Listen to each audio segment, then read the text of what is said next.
Hello అండి అందరికీ. ఈరోజు నాగుల పంచమి అని పొద్దున్నే లేచి రెడీ అయ్యి నేను అత్తమ్మ అండ్ మా హస్బెండ్ కలిసి టెంపుల్కి అయితే వచ్చాము. మా అత్తమ్మకైతే ఒకటే నమ్మకం, ఇక్కడ ఏది మొక్కుకున్నా జరుగుతుంది అని చెప్పేసి. అండ్ మా ఇంట్లో ఏ ఈవెంట్ ఉన్నా ఫస్ట్ ఈ టెంపుల్కి అయితే మేము విజిట్ చేసిన తర్వాతే మేము ఏదైనా స్టార్ట్ చేస్తామన్నమాట. మా అత్తమ్మ మామయ్య మ్యారేజ్ అయిన తర్వాత 14 yearsకి మా హస్బెండ్ పుట్టాడంట. అది కూడా ఈ టెంపుల్లో మొక్కిన తర్వాతే అని.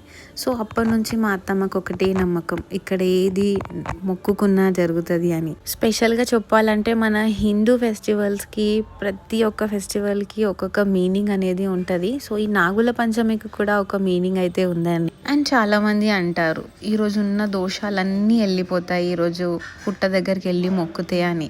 ఈరోజు ఏవైతే పుట్ట పైన వేసిన పేలాలు ఉంటాయి కదండి, అవి వినాయక చవితి రోజు ఎవరైతే చంద్రుడిని చూస్తారో వాళ్ళు తింటే వాళ్ళకున్న దోషం పోతుంది అని అంటారు.